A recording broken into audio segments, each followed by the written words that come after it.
Okay, I'd like to call to order the Board of Selectmen's meeting on Tuesday, June 18th at 7 PM. Can we stand for the pledge, please? Pledge allegiance to the flag of the United States of America, to the republic for which it stands, one nation, under God, indivisible, with liberty and justice for all. We have to see who's the lead person, not getting this going.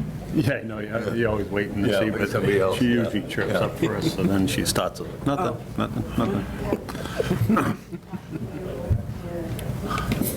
Under citizens' announcements, I would just like to acknowledge the passing of a former selectman, and also he was a chairman at one time, Mike Hughes' wife, Marilyn. If we could just take a moment of silence for her.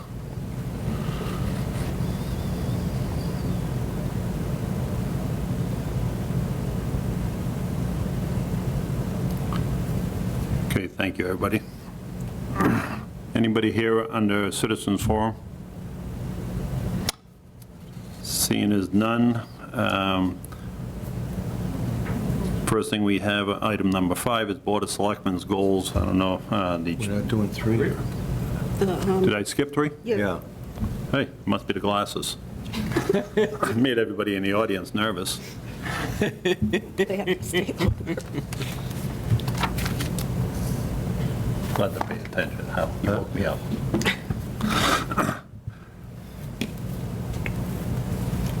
Okay, also under citizen chairman announcements, which I didn't read the rest of the sentence, was 2 exceptional employee recognitions. The first one will be for Jackie Briggs.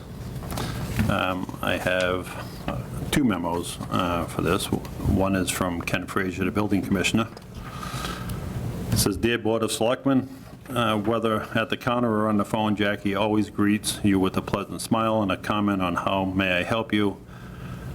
She is continually complimented by clientele on how pleasant and knowledgeable she is and her ability to get the answers, and she always offers to assist any departments to get things accomplished.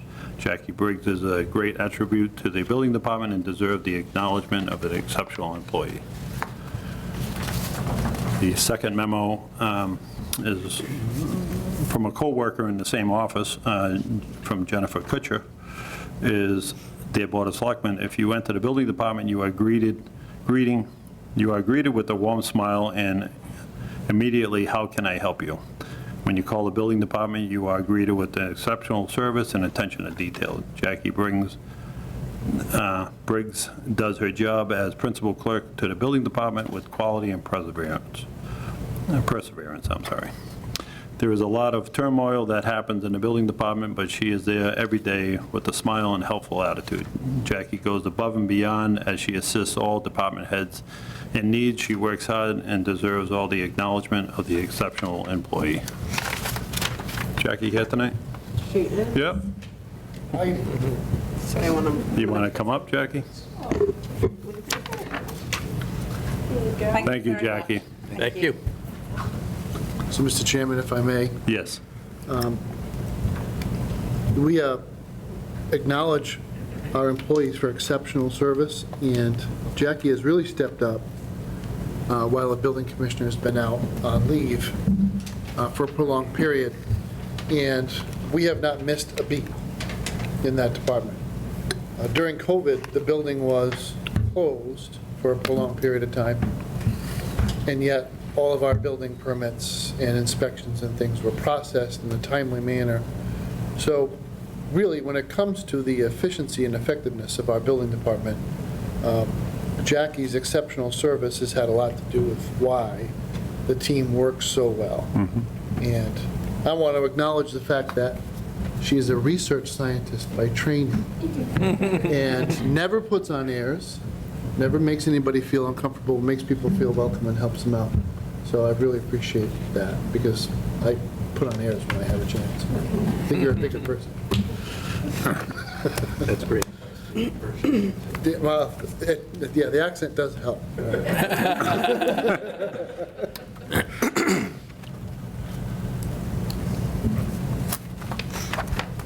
Okay, the second one that we have is for Jen Kutcher. This comes from Matt Benoit, the Director of Community Development. Reference Superstar Award, Jen Kutcher. Jen Kutcher is the deserving of the Superstar Award this year. I didn't know we had a Superstar We Award, don't, it's actually. exceptional No. service. Oh, all right. Matt can call it what he No. I'm just checking, because I didn't know if it was something special just for Jen. Superstar salary. That's right. She covered my responsibilities, and this is in Matt's words, not mine, covered my responsibilities during my healthcare absence from October 19th to January 2nd, went above and beyond the limit of her duties as principal clerk. She attended planning board and conservation meetings and provided insight to the board related to the agenda during the months of November and December. It is truly astonishing that the boards and commissions experienced zero delays and kept moving along with public hearings as planned. And this is true testament to the amazing capabilities of Jen Kutcher. Jen is an invaluable member of the Community Development Department and is a tremendous asset to the town of Douglas. Jen, would you like to come up, please?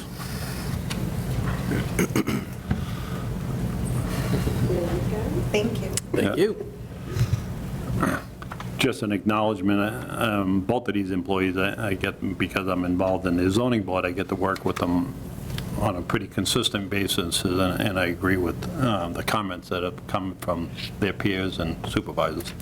I'd like to thank you both for doing the jobs that you're doing. So, Mr. Chairman, since I spoke about Jackie, I'll speak about Jen, if that's all right. Yes. I agree with everything Matt said here. The Community Development Department is complex. There are quite a few boards and commissions that are administered by that staff. And like most departments in Douglas, we have two people, a department head and a principal clerk or an assistant that help them through things. And for the record, you're not expected to run that process. But when you are able to, and you do, and the townspeople benefit as a result, it's well-deserved acknowledgement of your exceptional service. So thank you, Jen.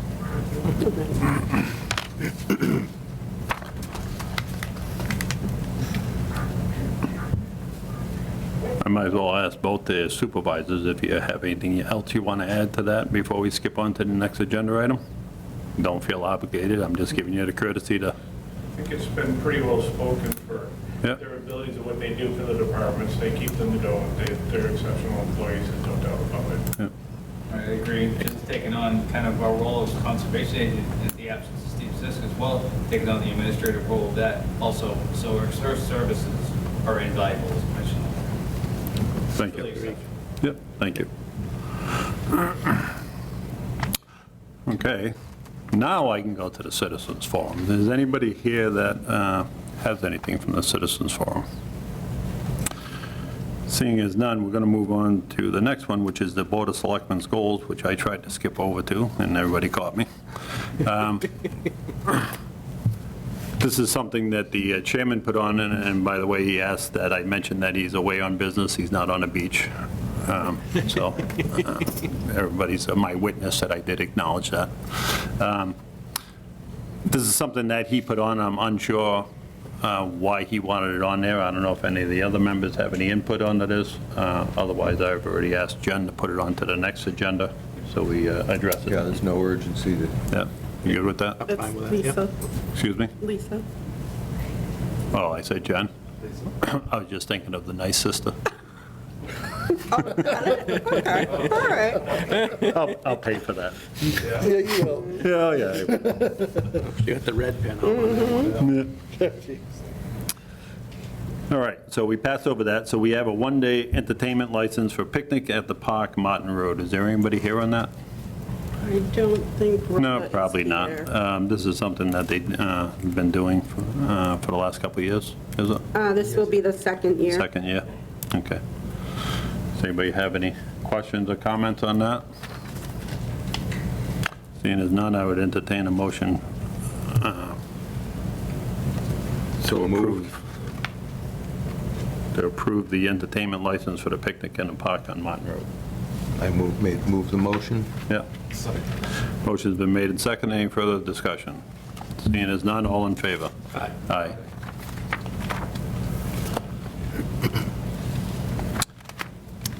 Number 7, Douglas Pickleball Club and outside basketball court fence proposal and possible votes. Is anybody here from that? Yeah, good.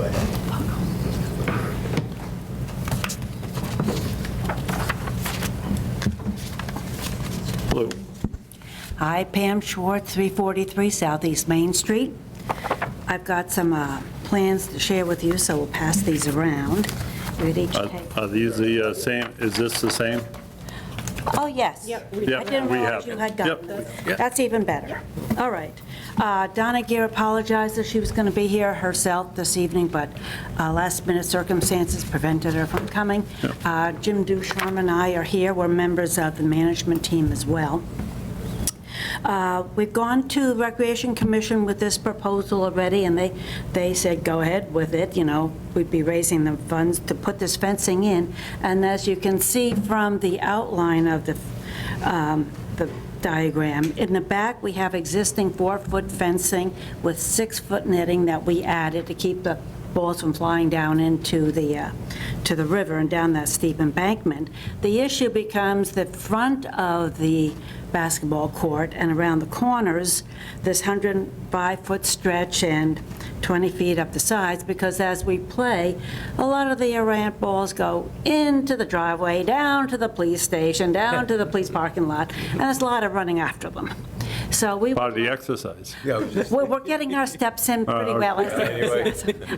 So our proposal is to get some funding, which we'd be raising to put this fencing up. It'd be a 4-foot fence, and much like the fields up on the soccer ball fields off of 16, that kind of outlining of a fence, nothing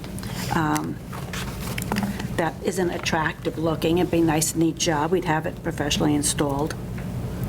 So our purpose tonight is to come before you and get your approval to go ahead with this project, which has already been approved by the Recreation Commission. Anybody have any questions? Go ahead. Just a question.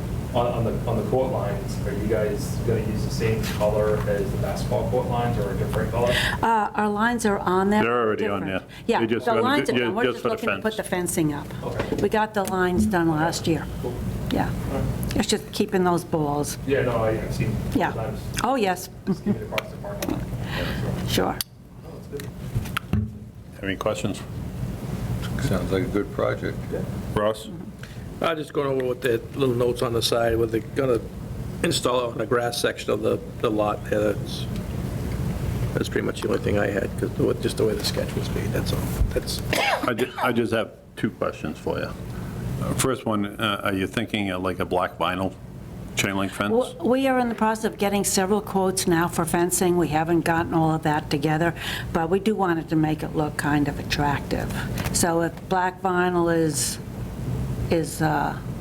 what you'd be interested in seeing, we'll Well, I'm pursue looking that. for something, I personally would be looking for something that Yeah. was maintenance-free. I don't want to, long yeah, I don't term, think we want to and- see the metal-looking Right. galvanized, Right. that's the word, but something a little more attractive, Yeah. much like up at the ball fields. Yeah, fine. The black one. Can I ask the other question? Yeah, thanks.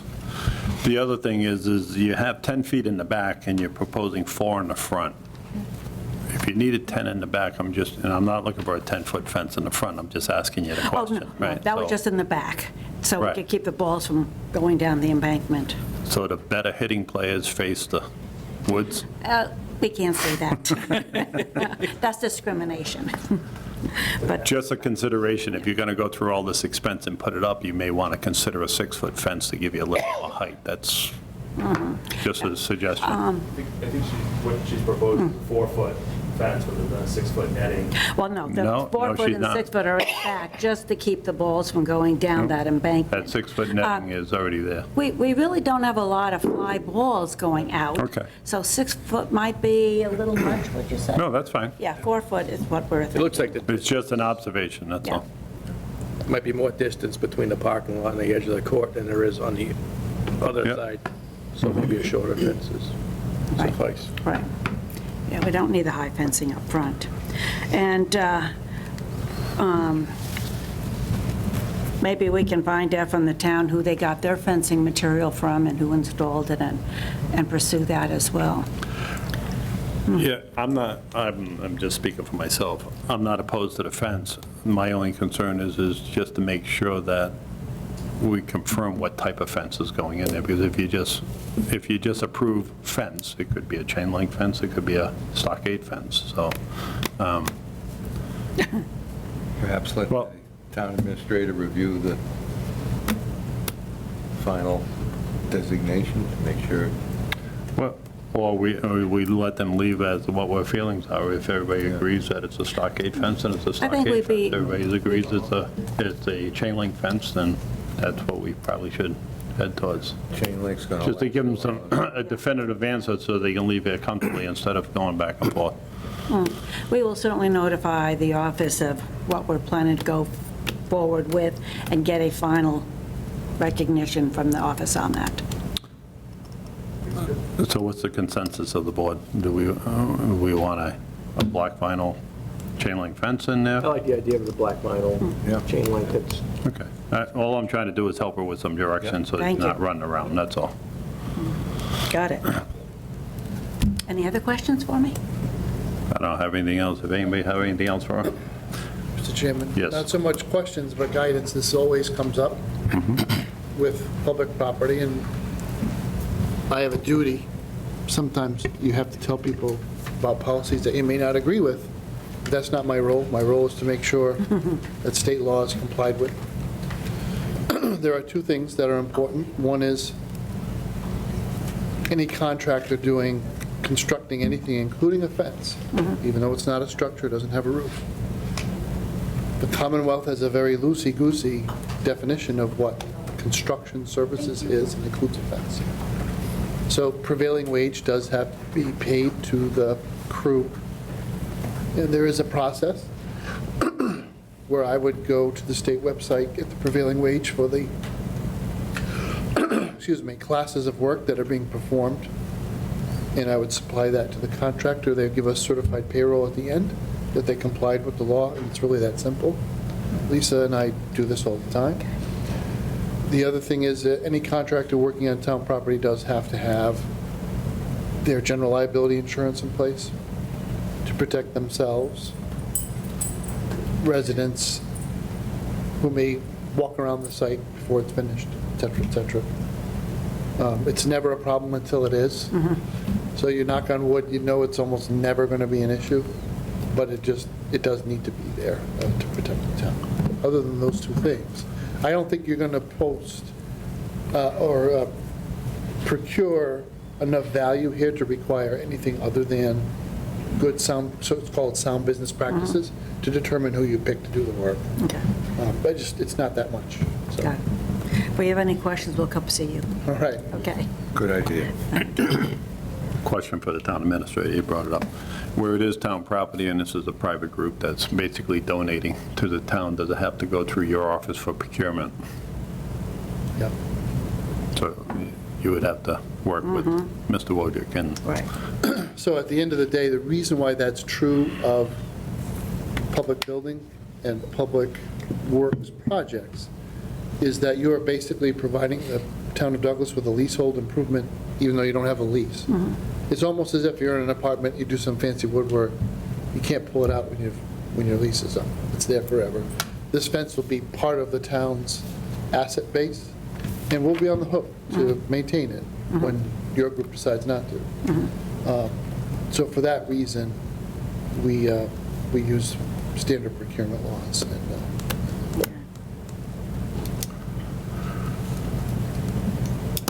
all right, so we're going to take a vote on the fence, but after we get through that, assuming that it's going to go through, I don't anticipate anything different than that. You're just going to have to coordinate and Right. stop and see the town administrator to help you through the whole process. So, looking for a motion to approve the fence proposal by the Douglas Pickleball Club. I mean, black vinyl fence. Black vinyl. As presented to the. Black vinyl chain. Chain link. Like- He said vinyl. Okay. Well, it's a vinyl coated. Yeah. Yeah, vinyl coated chain link fence, black vinyl coated Got chain that. link fence, 4 feet high. Yep. I made that motion. I will second. Okay. Any further discussion? Seeing as none, all in favor? Aye. Thank you very much. Yep. Thank you.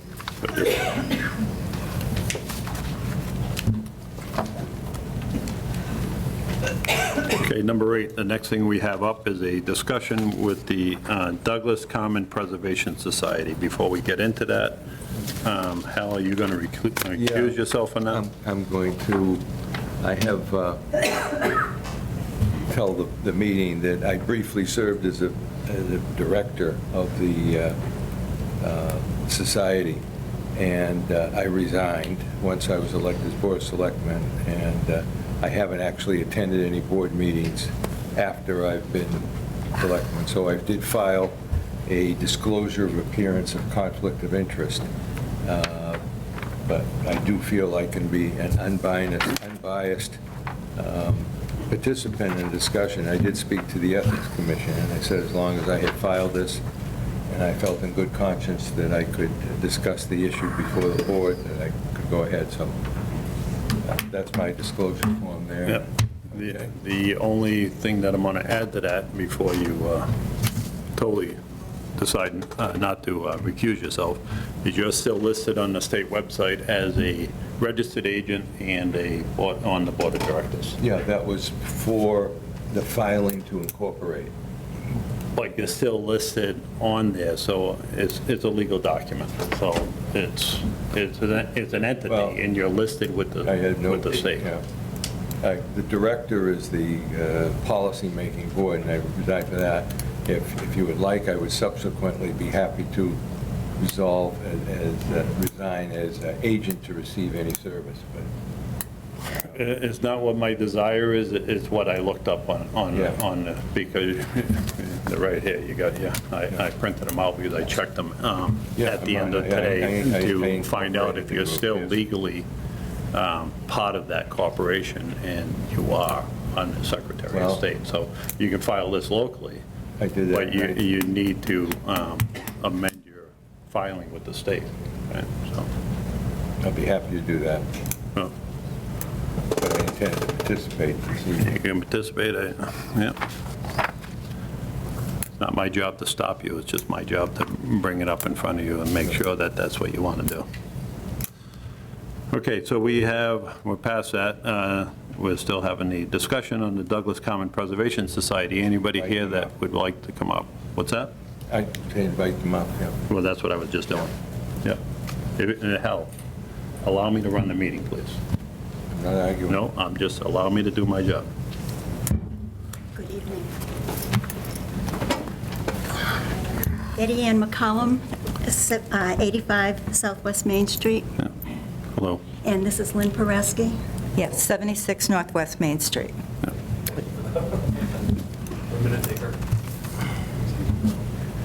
Okay, well, I guess the question arose how a non-town appointed committee got involved with the Common. So I'm just going to give a little history, and I'm going to go back to 1995. The town was about to celebrate its 250th anniversary, and we were all women working in this building, and we approached the selectmen and said that we'd like to have a year's worth of celebrations culminating in a big parade. And they thought it was wonderful, but the town was broke. We had absolutely no money. So they told us we could just go ahead as long as we raised the money ourselves. And it all started with a pie bake on Main Street. All us women baked pies. We raised enough money to have a huge parade and do all kinds of things. And each town employee was given a different committee to work on. My committee, my task was to take care of the Common, because that's where the parade was going to start. So I got a committee together, and we started slowly.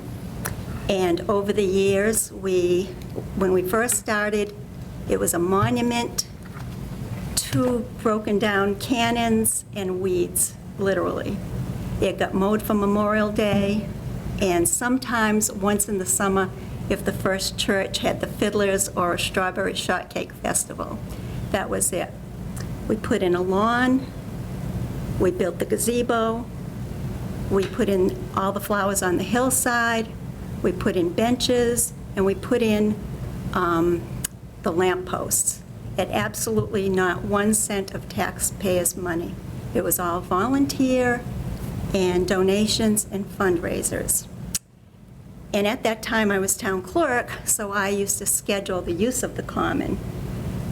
And it was just as easy to take that scheduling with me, because at that time, everything on the common was on timers. And if the electricity went out, everything on the common got screwed up, all the timers. And so I'd go down, if we had an event coming, fix the timers. And then later on, Pete Tatro came to the town and asked for money to put in an irrigation system, which never worked and has been hit by lightning since. But that was another thing that the timer would go off. You know, we'd have an event and the irrigation system would come on. So that's why I took over the schedule, and just because it just made it easier. We do have a form that I didn't bring enough for everybody, but I think Matt has seen it, that we ask people to sign off. We make sure there's no liquor, no abuse of the common. They have to remove the trash. If it's any kind of event that has more parking, then they can just park around the common or use the church parking lot. They have to contact the police. They have to hire police. There's no parking on Route 16. And that brings us up to the present date and the new committee that's doing a lot of the planting and caring for the common. That's how we got started. You've been doing this since I saw in the minutes, 1995. 1996 was, we had our first lighting of the common in December of 1995. It's probably the most outstanding Christmas. It was Thank you. wonderful. This We year. had hay rides, and I don't know, Ross might remember the 250th. We had a fabulous parade. We hired a stagecoach and bands from all over. We had congressmen, and none of it cost the town anything. So now, Lynn would like to speak. Yes, and one thing to note is that back when Pete Tatro got involved, we started being more formal. There were official bylaws in place. We were a Massachusetts nonprofit, and that continued through the years, even though the faces changed on the committee that served the society. And now there are 8 of us on the board of directors of the society. Hal very correctly stated that he did resign back previously. He served a very short time, but there's 8 of us currently acting as board of director members, and all but 1 are here tonight. But we've taken on a very serious role of trying to preserve the integrity of the original society and then expand it, make it better than it was previously. So we have become a 501c3 nonprofit just recently to make things even more formal. We are run strictly by volunteers. There's no compensation paid to any of the board members or officers. It's strictly volunteer. And we rely solely on donations from businesses and individuals to fund all the projects that we complete to benefit the town. So I wanted to give you a little idea of what we have been doing, spanning almost that 30 years, and then to give you something specific on what we're planning or hoping to plan for 2024 and then moving forward. So annual projects, these are things that take place every year. It's maintenance of the garden beds through the seasons. It includes weeding, mulching, planting, fertilizing, deadheading, and any other tasteful holiday decorations that might be needed through the seasons. And we really do take care of all the different seasons up there. You've probably seen on Dynamic Douglas all the superlative comments from the public. They absolutely love that part of our town, and they're saying that it's probably the best thing that's happened to Douglas. It makes them proud to be a Douglas citizen. So it's been rewarding for us. And then in addition to that, annually, we take care of the gazebo. Some years it requires more than others. We do the decorating through the seasons at the gazebo as well. But for additional years, as we move forward, some years require painting, power washing the roof, sanding and staining the ceiling and the floor. And this year, for fall, we would like to get the gazebo painted. If you go up there, you'll see that there are areas on the posts where paint is missing and it's starting to show signs of water damage. So we want to get that corrected before we lose the structure entirely, or it gets too expensive to maintain. And then in addition to that, for fall or sometime this year, we'd like to improve the electrical service, and that includes running wiring underground that will go from the electrical box over to the Flag and Soldiers Monument area. And that will add permanent plugs for low voltage LED lighting, spotlights that will illuminate the flag in accordance with the American Flag Code. And that requires us to make sure that we have it with spotlights from dusk until dawn if the flag is going to fly 24 hours a day. Otherwise, it states that we're supposed to be taking the flag down every night, and I don't think that anyone from the town wants to add that onto the very busy job list that our employees have. So the lighting makes sense. And we also want to make sure that the Soldiers Monument also remains lit at night. Also scheduled for fall, we would like to plant tulips, make the little mulch area around the newly replaced trees look a little more attractive. So we're looking into the Yellow Tulip Project, which supports mental health awareness, and that's pretty much administered across the country and widely accepted. So we have to do a little more research on that, but in any event, we'd like to get tulips around those trees. That would be one idea of what needs to be done for gardening extras this fall. And then for fundraising purposes, because we do rely on donations only to keep the work going, we do schedule periodic fundraising activities, and one that we'd like to schedule for the fall is a Dividing Lilies class taught by local Dick Skinner, which some of you may know him. But it would be a very small and quiet fundraiser on the Common, and we don't anticipate any parking issues to go along with that because it will be very small. But it's one way to get people to the Common and to utilize it and see all that's being done up there and enjoy this beautiful town property. So future projects, not this year, but going forward. Replacing non-functioning irrigation system. I know Betty Ann mentioned that it's been out of commission for quite a while. It was struck by lightning. And the lawn that was put in years ago is starting to show the signs of suffering from heat. It really needs some water. It needs to be aerated. It needs fertilization. But nothing makes any sense until we actually get an irrigation system in. So that would be on the long list, as well as staining benches when they're needed again. We just did that last year, so we have a little time. And then also long range would be replacing the street light. There was one that was involved in a motor vehicle accident, and the whole lantern was ruined. So we would like to replace that and get it back to the way it was previously.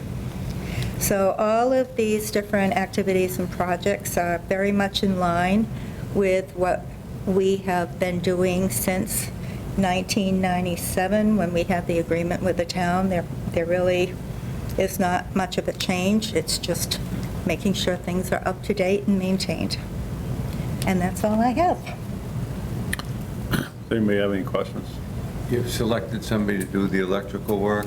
Yes, we had 3 different electricians who gave us quotes after coming out to look at the work, and we wanted to keep it local, so we selected Matt Hadley from Hadley Electric. I believe he's a sole proprietor, And he came up, and he lives in Douglas, and he said he really wants to be involved in this project. He is going to be charging us for all of the supplies, the materials that go into getting the project complete.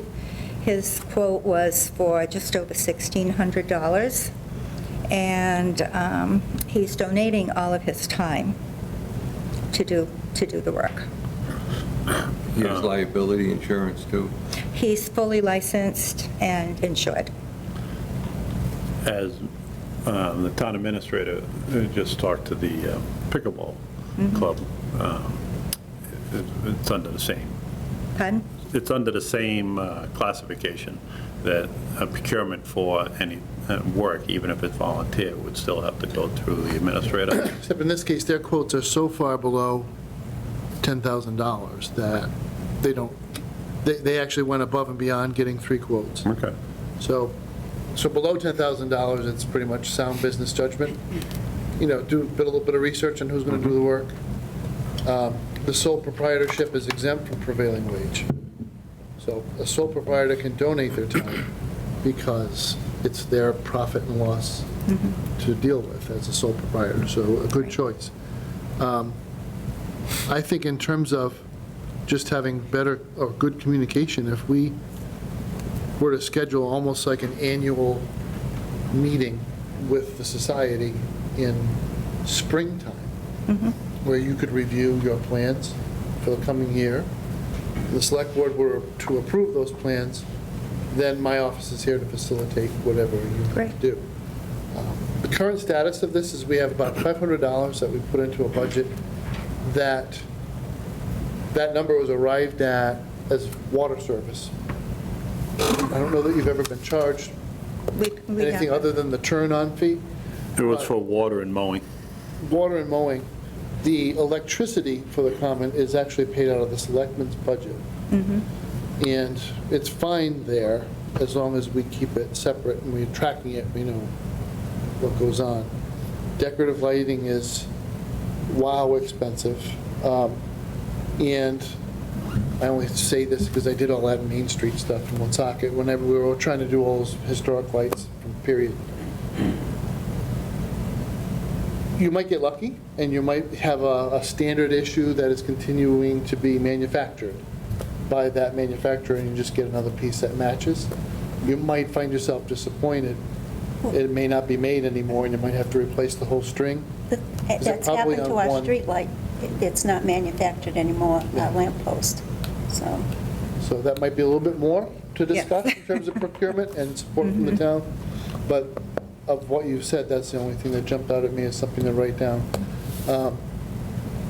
I absolutely love the idea of illuminating the flag at night. I think there's something dramatic and impressive and important about the American flag being flown at night with a light on it, especially in a setting like the Common. I think it's fantastic, so I think it's a great idea. Thank you. I think we try to do that here, but I think the light keeps getting broken. I'm not sure. I'm looking at John, it's actually Adam that's in charge of that, but I think it sends a strong statement to have the flag lit up. And I just want to add, we did pay the electric bill for a lot of years until we didn't have any more money. Yeah. And then the selectmen took it over. Yeah, 1 minute. 1 minute. Let us finish at the table first, and then I'll recognize you. Anybody else have anything? Thank you. You mentioned the social media, the Facebook. All right. So a couple different posts that I've seen. One was you did somebody with the Tai Chi or something. Oh, yes. Right. And then I seen another one about putting up signs on there to acknowledge people that donate. Yes, Okay. historically, we were granted permission to have the sponsor sign put up annually. And that, You may want to check with the general bylaws, because the monument sites are prohibited for having any signs. ah, The monument sites, and that's a monument, it's not just a town common, it's also the town monument. So you just, I think it says shall not. It doesn't say maybe or anything, so it's very specific about that. And I know that Ernie Marks was very adamant and a proponent of making sure that happened.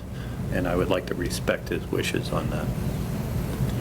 But what we can do Yes. on the town website is have a page for the common and acknowledge the donations, and if there are corporate interests.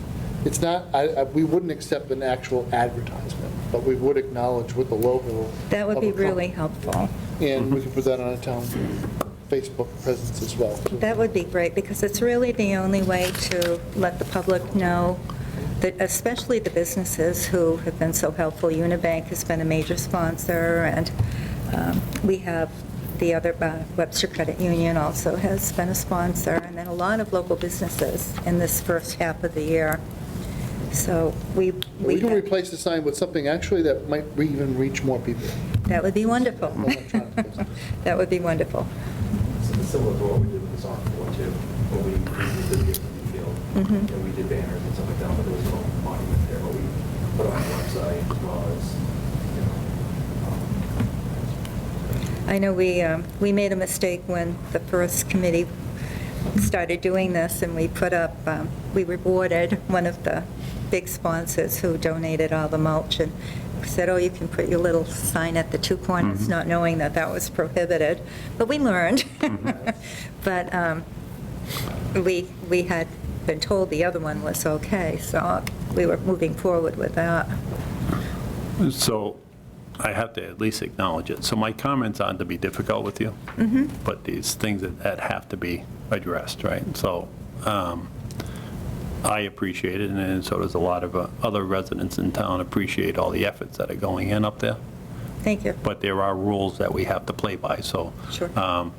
The reason I brought up the Tai Chi and things like that is I check with the administrator and I check with different people when I see different things to find out if they're aware of it, and they're not. So just from the town standpoint, you should let the administrator aware of if somebody's going to be working on town property. I went by there the other day, and you had the pressure washer guy, Yes.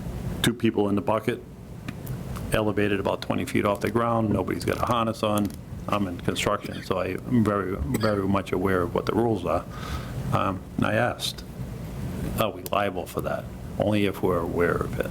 Well, technically, now we're aware of it, because I'm on the Board of Selectmen, I drove by and seen it, and then I asked them, right? So it just opened up a bunch of stuff, and it's not to give you a hard time, it actually will protect you. Now, when I spoke to Hal at the beginning, and I brought up the articles of organization for your society, I also read through it, and it said it indemnified every member there, right? So then that makes the town liable, because it's town property. Does the society have any insurance that goes along with their corporation? No, No. not this time. But by the same token, we have ball fields and recreation fields. Doesn't the town own them and pay the liability insurance on them? I couldn't answer that question. I'm sure I asked a question recreation doesn't. pertaining to this, so. How would it be any No, so different? we do. Now, sports is tough, because you've got organizations that play by the rules and some that do not. The ones that play by the rules do 2 things. Usually, there's a waiver, so there's an acknowledgement by a baseball player or a soccer player that they're assuming a certain amount of risk Right. participating in a And we contact could do sport. that. So our standard town property usage form is already drafted, it already exists. So if you used that, that would be helpful, so they waive. Then the second piece of that is insurance. Now, I was an AAU coach who did things by the book, so I had a 501c3, and I went and got the general liability policy that went with it. Even though the players signed a waiver, it would just protected everyone, all the coaches and everybody in the staff. I would invite you to try to get a quote for what a small policy would cost, and you might find yourself getting a donation to cover that. Not that I'm volunteering or anything, but, I think that it makes sense for you to try to protect yourself. So an indemnification, as you know, it has to be funded. So it's not just the legal word, we indemnify everybody. Indemnification signifies that you will pay or support financially or obtain legal representation to prevent liability from accruing to the members of that corporate board of directors. So I have no idea, right? Comparing this baseball club to what you're doing is not appropriate. For us, it was not expensive, right? And we did travel a lot, and we played a tremendous amount of baseball, and it was like $150. So I don't know what it costs. It might be worth looking into, but it puts real meat behind the indemnification in your incorporation and gives you a little bit more, I think, there's confidence. a lot more Feeling- chance of someone getting hurt on the soccer or baseball field than on the common. Unless you're pulling and- weeds with the cones out on the street and somebody takes you out with a 10-wheeler. Well, but there could be people on, it is public property, there could be people there that we don't know about, doing things, the kids go there after church, I think, and hang around. Yeah, and that's not. You're that's an sponsoring improvement. events is probably what it comes down to, is your sponsored events. It's not the random public that would be going in there. You're not taking full responsibility for the common as a whole. But if you sponsor an event, it's like the Tai Chi thing or something like that. For example, August 28th, our seniors are having a grandparent-grandchild ice cream social on the common, so who would be responsible for I have them? no idea. This is the first time I heard about it. They just contacted me tonight, Okay, so. so. And the history of going back, as Betty Ann said, is she was the one that would grant approval for different people to use the common. And then earlier this year, there was a little bit of dispute about that, and then it had to go before the Board of Selectmen. So the next occasion came up, and Betty Ann referred them, and I referred them to the Board of Selectmen. And then it got bounced back to Betty Ann, that, oh, you take care of that. So there It sent seems to to the be a town little... clerk, I think. I think the town clerk. It was the town bounced it. clerk? Yeah. Mhm. But there seemed to be a little bit of confusion, so we were under the impression that, oh, that's been resolved and it's back to Betty Ann. So, Mr. Chairman, through you. Yep. There are numerous towns that have adopt park programs, and many of them have a standard limitation of liability. Anybody doing work would sign that and said if they were injured doing any of the work for the society, they wouldn't go after the town or the society. So that's something, because that's the ones that are going to have contact with the park, is the people putting in your flowers, doing the mulching. So if anybody volunteering could sign a simple form, I think that gives you some protection. There is a little clause in there about, Looking for you my want my, cheaters. yeah, you want, There's nothing there. You left them on the table. Hair there at one point, now it's like, Just through the chair while Yep. reading that over. So I can speak for the soccer board, the soccer club, which is part of the association. So the county and the state would actually have an insurance policy okay. at that level. And so it ended up costing players like $7 a player to play on the field. And that's, so when they're registered, because it was organized, and I think that's the key, is so when there's an organized event, and stuff like that, is the key. But I think there's a town use form of events that they want to use. It's similar to like a car wash. They're going to hold an event. That way they also have a conflict with two people trying to use the same town property. We've never had a conflict, Your And Betty Ann has kept the efforts are calendar for it evolving, also. so now all these things are coming up. So I think what we're getting out of this tonight is open up a line of communication between your organization and the town administrator, and he's going to help give you some guidance how to get the way you need to be, right? So nobody's trying to stand in your way, we're just trying to get everybody on the same page, that's all it is. our society's become so litigious. Somebody's your friend one minute, and they're even donating to you, right? And Yeah. then they take a trip and fall, and then they're looking for deep pockets to make them feel better about what's happening. right. And all of a sudden, they're not your friend anymore. Why'd you take out the security deposit? Actually, that's a great idea. Because we never really had a big event on the common except ones that we sponsored, like the lighting of the common. The church stopped having their strawberry shortcake thing. So we just never used it. If I had one, I'd put it back in, and, it was covered damages. And we actually spoke of it as being a donation, not a fee, so that it could just go right into the fundraising money. A rose And by use any other it, name use is it on the common. still a rose. No, I know, but, yeah. But I like the idea of a security deposit. It really does protect you, and it protects the town's assets. When I ran the senior center in the city, and community groups would use our center at night, sometimes AA, sometimes NA. And, sometimes people are not sober when they arrive at the meeting. Things happen. Having that security deposit there was one way to tell the managers of those meetings, you need to figure out what you're doing before you admit people into the building, and as you manage their behavior during the meeting, because it started to cost them money, Right. right? So they'd leave a mess, or they'd break a railing or whatever, they had to pay for that out of their security Right. deposit, and that's what kept us from being frustrated all the time with having our building trashed. Right. When we first started, like for weddings, they'd give me the $200, I'd deposit it, and then if everything was fine, I would write a check out from our checking account and reimburse them. As a 501c3, you have the mechanism in place to account for all that. It makes sense.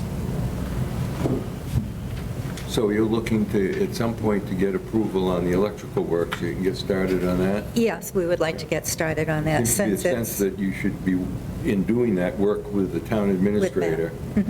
But everything appears in order, so if you, as the, ultimately responsibility for town property is with the board, Then you'll carry it out. and then I'll carry it out. Okay. It's I not would- on for a vote tonight, though, so we can't vote on it. We what? It's not on for a It's not on vote for a tonight, vote. it's under discussion. So there's no possible votes on it, so. Unless I misread No, that you one. didn't.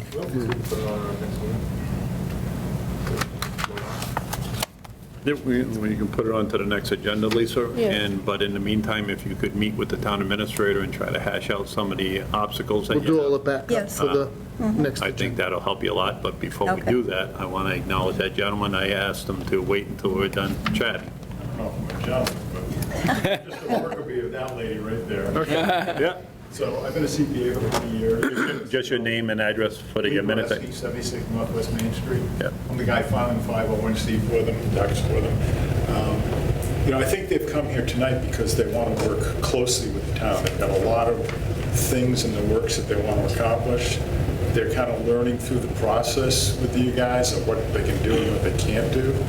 So the two big projects really that Lynn alluded to with the lights, for lighting the monument, and also the painting of the gazebo. Now, I'm pretty sure that on the gazebo, if the prevailing wage issue is less than $10,000, because I know that there's a couple of people I know that would be donating some of their services, and that's a pretty large job. You've got to sand the ceiling, the floors, 2 coats of varnish on it, paint the whole project, and they're really out there beating the bushes, collecting a lot of money to do this. The other major issue that they do that I don't know if Lynn mentioned was the lighting of the common.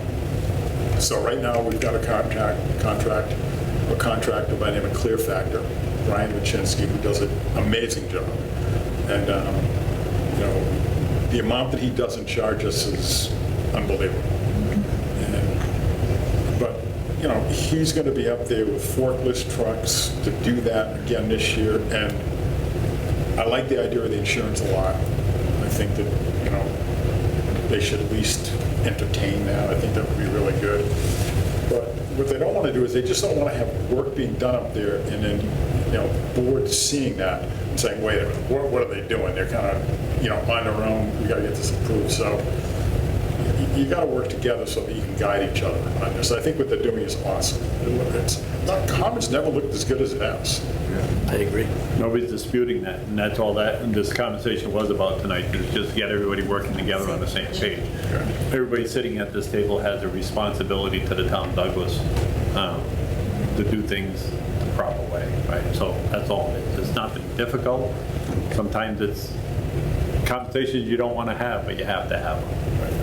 There's a few people in these rooms that I've been in those conversations with, but it is what it is. You have to do the job. So Well, right now, with that, I think we're in good shape. I think clear We will get understanding that the society's going to work with the town administrator, come up with a plan. We're on the next agenda. We have a clear-cut understanding from the administrator. We can move forward to a vote. good. Anybody else have anything on this? Thank you. Thank you, Thank you. all of you. Okay, number 9, we have a discussion on with a resident for 301 Northwest Main Street. This is also a discussion, not a vote. Good. How you doing? Name and address for the minute taker, please. Valerie Fulginetti, 301 Northwest Main Street. Hello. Hi. Hi. So, do you want to talk first, or do you want me? No, you can explain what your little game Okay. plan is, and we'll listen. So I am here because I had a problem. I took care of it. I've lived there for 47 years before you had to get approval for everything. So it took me a while. I had this problem for a while, then took me a while to figure out what to do. I did it, and two things wrong. One was resolved with the Conservation Committee. They were, I appreciate what they did. And so the second thing is my plan. So I had a trench to stop the water that was going into my house. And it was getting worse. So I had that done, and it was supposed to go into an old well on my property. That was about 5 feet from the road, and there was a pond there too that we had filled up in 1978. And so the digger, whatever the machine guy. Excavator. Yeah. Yep. So Dirt digger. he was sinking. He must have been in the old pond area. He was sinking. I had taken a doxycycline that morning and was violently sick in the house. So when I got outside, he was literally like that. So we were close to the road, and the immediate solution was to get the water into the road so he could keep working. And then it looked so good. Yeah, because it wasn't in your yard. Well, no, it wasn't. It was running very nicely, right? He wasn't sinking, And so I went with that. It was like, okay. And I can tell you, I remember somewhere reading before that everyone can put water in your yard, but you can't put water in the road. And what happened, this is a spring, a beautiful spring, the birds love it. So the water from the construction over the years was getting bigger and bigger, and then in my yard, I'm getting lost. Anyway, so it was resolved, so I left it. And then there was 2 days of work, and then there was Matt Benoit's card in my house when I got home. So I took care of that, and then 2 weeks ago, he said, now you have to deal with the selectmen. And I understand what the problem is, that there is concern that, did you all see the pictures? Yes. Yeah. So there is some concern that the water will be in the road come winter. Most likely, that's true. So now there are two things. I think I would like to just dig a ditch in my yard, maybe 10 feet up to the drain. Just what's in the road, put it on my lawn, or whatever's there. But the other thing is, when it was first done, it was great, but then as soon as the truck started coming, that's what caused the mess. The water runs very nicely in the gully, but over the last 10 years, the trucks have gotten awful, and I don't want to be held responsible for any of the silt that was there because it's just water. It's just spring water. Over the last 10 years, the silt has gotten ridiculous, and that's why there was a picture, I don't know if you saw the, Yep. The quicksand one? yeah. Yeah. Well, I had Seen them. chairs there. That was a test to see if I seen them. But it was like, I was so frustrated, and then relatives came, Yeah. and they were artists, and they said, we'll make you a sign. So that kind of like Yeah. put some humor in Yeah, it. to have But some humor out of it. through the years, it's gotten worse and worse and worse. Now, DPW put the berms in and kind of fixed it. But this is just, you can do with it whatever you want. But the trucks have gotten, I wish they would go away and go around somewhere else, because the road narrows. They can't see, a couple of times the trees or bushes have been cut on the water side so that they can see what's coming around the corner. If you go down there, you can't necessarily see what's over there. So that's what happens. They pull over, they're pulling over into that gully, and I guess Yeah. it's your dirt, not my dirt. Can I help you a little Yes. bit with this? Yes. Okay. So you made that trench that came down through the woods, and you're going along the road now. And historically, we've had, the fire chief used to be the highway superintendent, so he's well aware of that piece of property. We had a lot of trouble with ice and stuff. That was coming down, I guess, from Whiten's Estates or whatever. There was a bunch of conversation about that, so you got the berms. And recently, you've met with Matt Benoit and the highway superintendent, the current one, Adam Yeah. Furno. Yeah. And from what I understand, you came up with a solution that you could potentially get it off the street and into your property. And that will end up flowing into a catch basin there, is that correct, Matt? Yeah. You want to come up? It's real quick? a grate. It's a grate on the corner of my driveway. Right. And Yep. yeah. Yep. Is there any easement or anything needed for that, or we just have to give permission to go into our storm drain? Mr. Chairman, Matthew Benoit, for the record, Director of Community Development. So if she was putting the swale directly within the road, that would be within the right-of-way, and it would be future maintained by the Yeah, town. well, she's suggesting it to Adam Furno, and she's also said tonight is her intention is to move it about 10 feet in, so she'll be out of the right-of-way. Right. So I guess the question is what does she need from us in order to go into the existing catch basin? That catch basin on her property now? Catch basin is still within the right-of-way, I believe. Okay, so Yes. what does she need from us? So this being the roadway commissioners need to determine if that's safe practice or not. I mean, the Conservation Commission declared that it's exempt because it's high groundwater or a spring. It's one or the other. I mean, you stand out there now. The conservation, Yeah. but Right. you take care of the stormwater, right? Okay, and the highway superintendent, you have conversations with him? Yep, So how do you both agree that that's an acceptable solution? I believe so. Okay, so what does she need from us?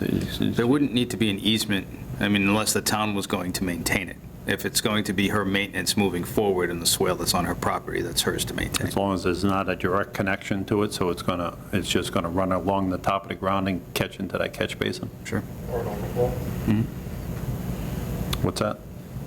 Or an overflow. So if she does a swale and stuff like that, and then it overflows and then it heads into, which would stop the silt, right, in that swale. And then if it overflowed, it would go down into the catch basin. which would Right. be cleaner water. Oh, yeah, for sure. Better. Yeah, anything that, Catch basin go Catch They basin. go under the, yeah, into the road. into the reservoir. Yeah. and the water from this thing is cleaner than any water that's going in there. It's not the water's clean where it originated, so It's a I'm a- spring. It should. hold one second. I'm assuming that the question was, because you're going to bring whatever you're going to bring down, so if you're bringing silt and stuff down into it, do we have to be concerned about that going into that catch basin? I don't believe so. I mean, could the town ask that the water be tested? Sure, but, I mean... I'm not looking to have the Yeah. water, I'm not looking to have the water tested. I'm just making sure that she's compliant, right? Assuming that she decides, I won the lottery and I'm going to move to Florida next week.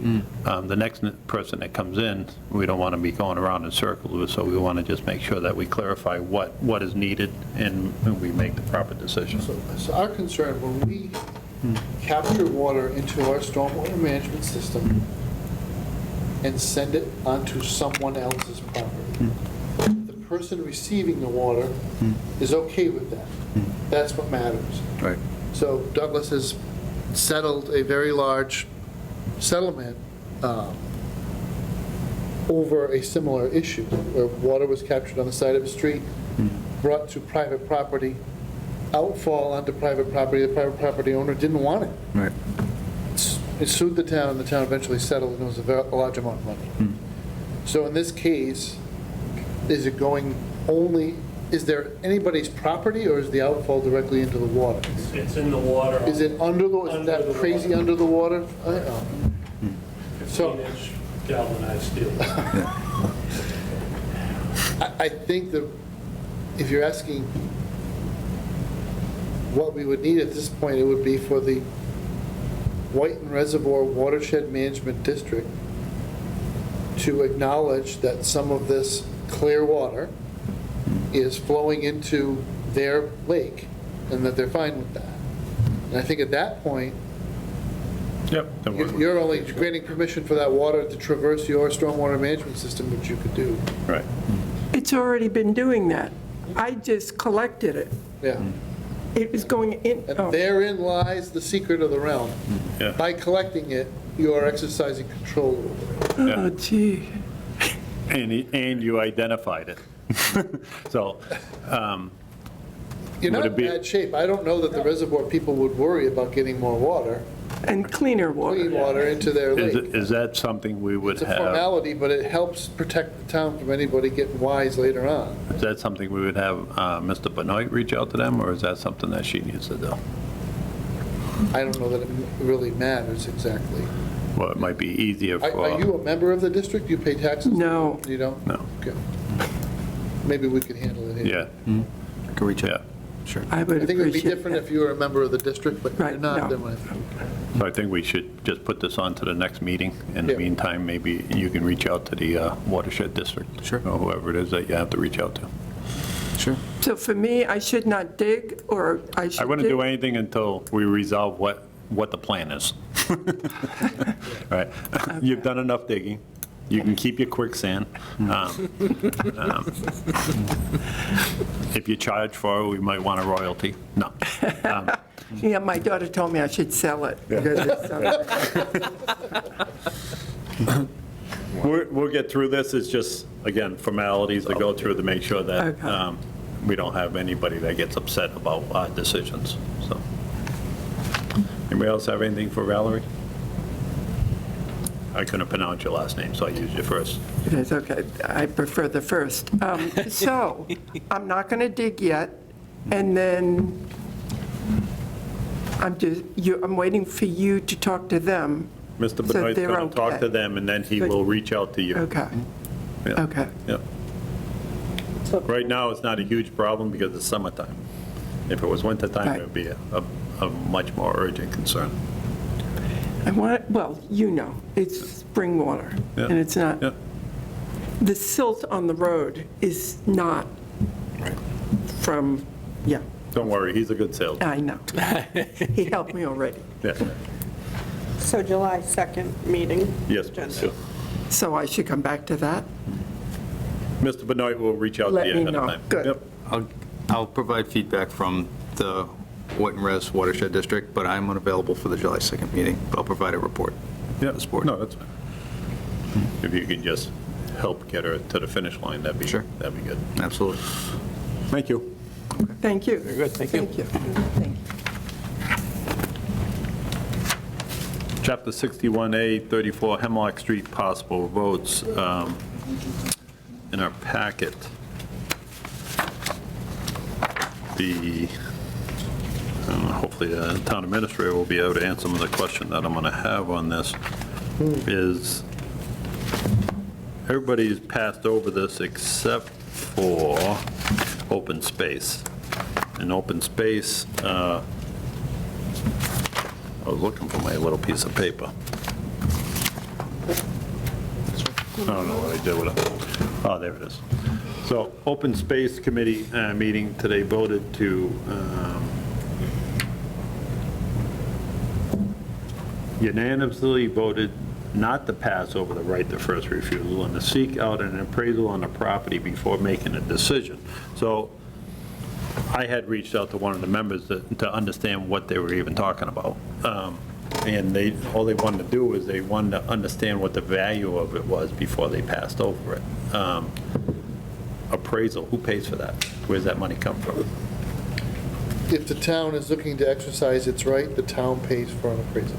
Right. And we just paid for an appraisal on a piece of property. It cost us somewhere around $6,000, $7,000, or was it more than that? It was around that. Yep. Right. Yep. All right. I still have the same opinion that I had before. What do you feel about this? So- Let's just go around the table. It'll be Yeah. easier. I mean, I think we had a discussion at our previous time that came up and something like that. We had an idea of roughly the value of the Yeah, property. yeah. And then Chris, from the assessor's office, had a, range of number what that was worth. Yeah. I think, I don't think our option, correct me if I'm wrong, I don't think our option on a 61A and 61B buyers, if it transfers over to the ownership, the current status. Well, you got 30 days from the notice of intended change in status, correct? Coming up of ownership. Yeah. But Yeah. this is kind of this time, 61A, the change of ownership. But then they would owe us back taxes. Well, they didn't say that. They said that it didn't say anything about the property coming out of 61A. It's a foreclosure notice, so it could very well stay in 61A after if somebody else purchases the property. So then, if it came out of that, then you would go back in your 5-year look back or whatever it was for the taxes. So just for clarity, we talked about this in executive session. We voted accordingly. Now we're in open session, and this is when we vote in open session as to what we want to do. So do you have any interest in exercising our right? No, I don't have any interest. Do you have any interest in No. exercising your right? No. With that, I would entertain a motion on whether or not we do it in a positive manner. So I would entertain a motion to exercise our right in the interest of 34 Hemlock Street. You can say so move. You don't have to repeat that nonsense I just spit out. So moved. Second process of motion. Okay. Any further discussion? Seeing as none. Now, it was made in the positive, so let me not confuse you. If I say all in favor and everybody says aye, you're going to exercise your right. So just be careful what I'm not trying to guide you or tell you how to vote, but to make sure you're aware of it, because it's done in a positive motion. So, all those in favor? All those opposed? Aye. Aye. Okay. That one's done. John and Kelly, could you come up? We dragged you on here long enough for tonight.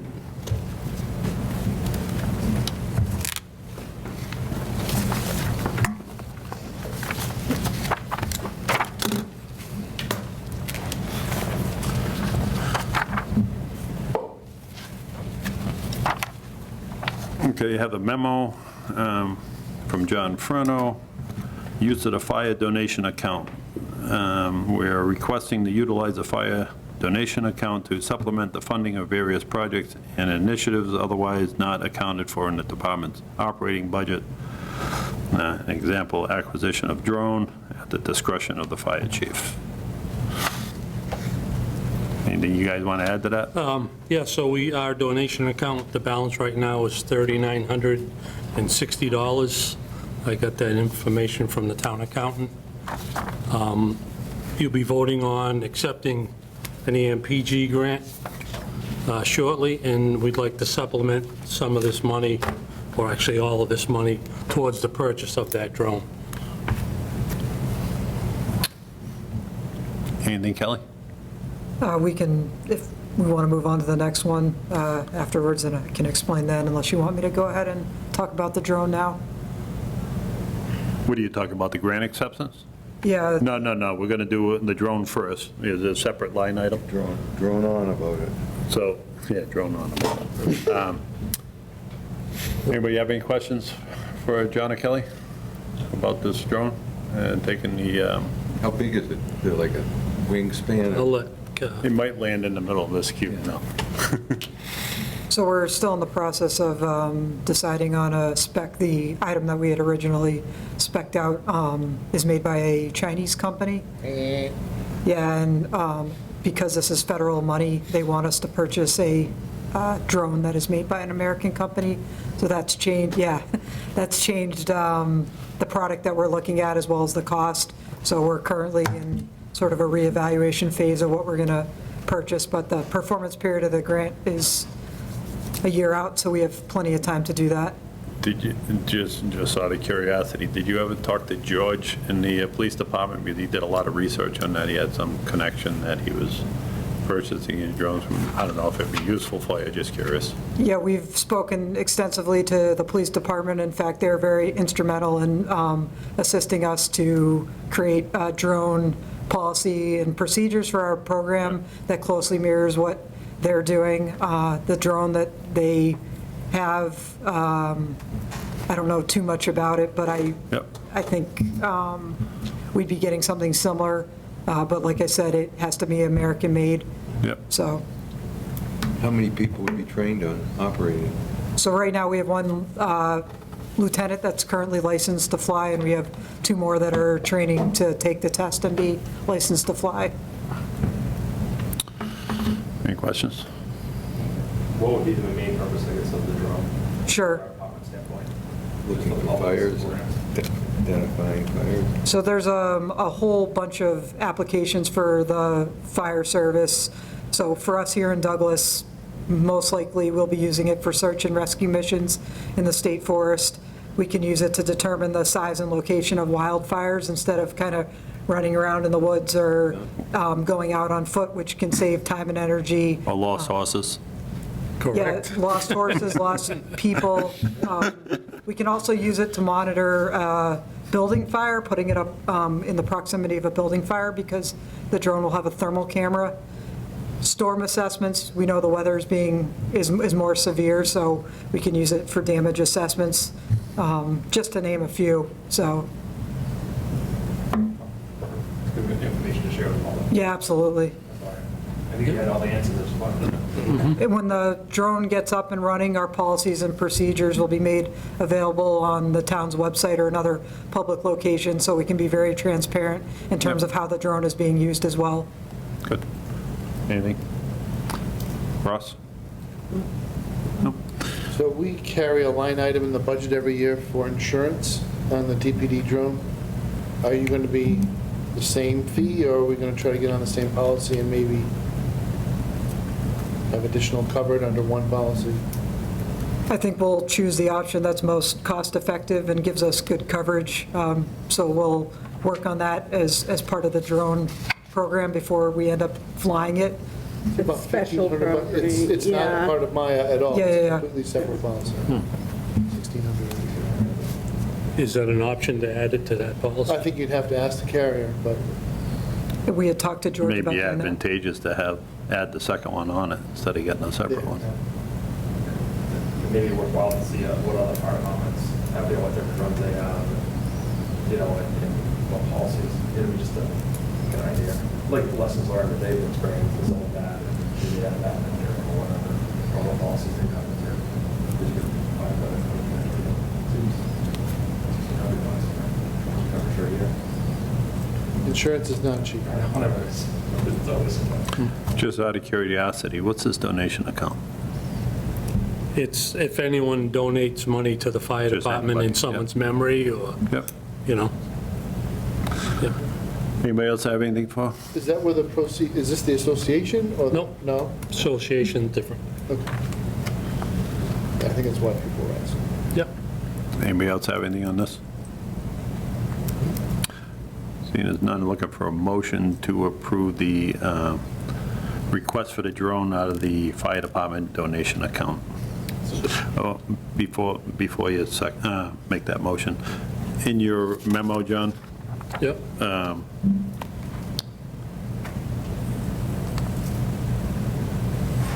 you had for various, to supplement various projects and initiatives otherwise not accounted for in the department's operating budget. Example, acquisition of a drone. Do you want this more broad than just a drone? I do, and that's why it says it that way, because Gene had advised me that's the best way to write this memo. Because Okay. other donations could come in, after this meeting. So I'm going to amend my request for the a motion to reword it. So I would be looking for a motion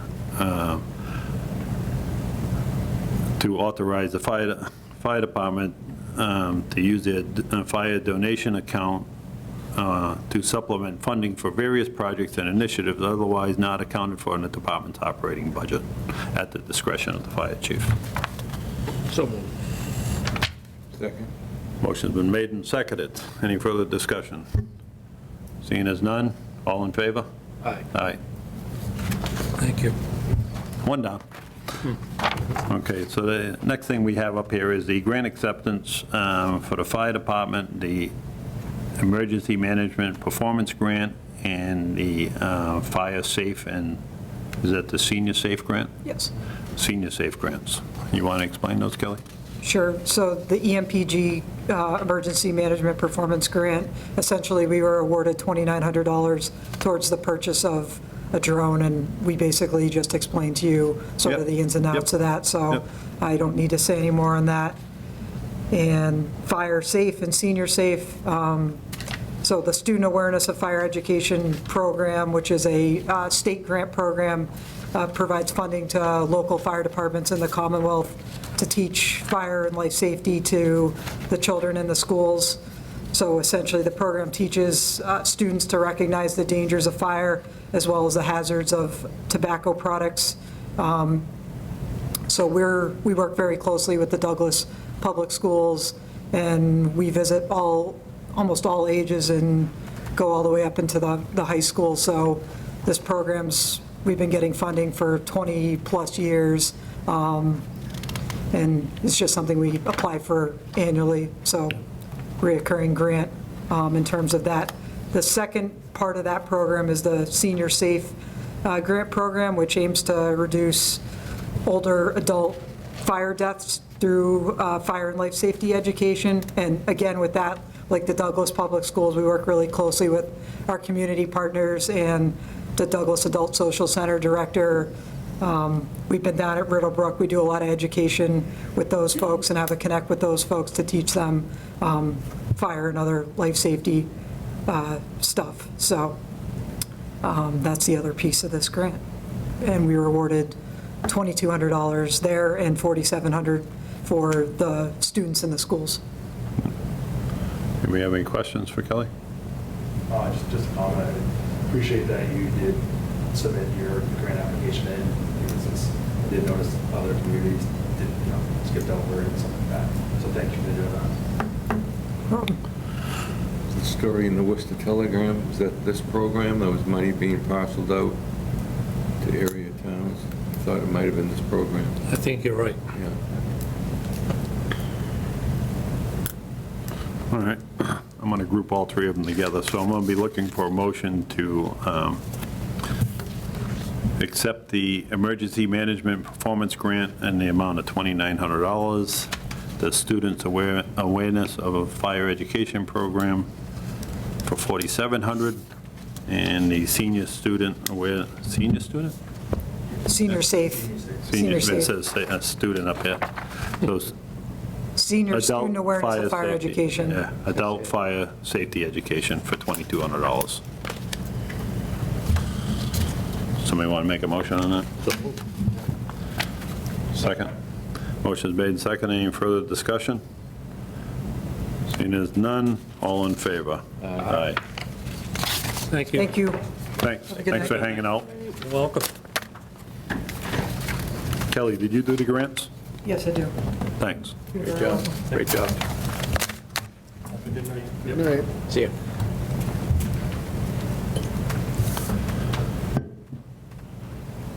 Number 13, review and approve special election ballot language. Ballot question, question 1, shall the town of Douglas be allowed to exempt from the provisions of Proposition 2.5, so-called the amounts required to pay the town's allocable share of the bond issued by the Blackstone Valley Regional Technical High School District to pay the cost of roof reconstruction, replacing rooftop heating and ventilation and air conditioning systems, and for the repayment of the costs incidental and related thereto. You want any input on that, Matt? Pretty straightforward. Anybody have any questions or concerns about Council this? approve this? It's bond council's language, so I don't say a word, even if I like it. It's right, very tenuous equilibrium. Anybody have anything? Yeah, I get how he worded it by exempt from proposition versus saying debt exclusion. The metaphorically, or causing confusion. So, No. Somebody will stand up and, oh, no, it's only a ballot, so you don't have to stand up, you just yes or no it. I think we've had quite a few conversations on this, the people that actually vote will know what they're talking about. Possible votes on I will say that. this one thing, Mr. Chairman, Yes. if I might. The vote is not, at this point, whether or not the project will be approved. A sufficient mass of communities within the BVT catchment area have already approved this. Yeah. So the bond will issue, the debt will be incurred, and the work will be done. This vote for residents of the town of Douglas is about whether or not the payments on this debt issue will be handled in the operating budget or handled as a debt exclusion outside of the operating budget.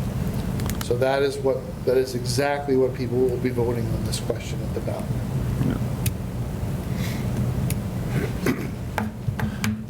The other communities, did they have the same language that they voted in favor of it, contingent on the fact that they get their MSBA, whatever it Now, there is? are only 5 of us who went that route Yeah. at town meeting.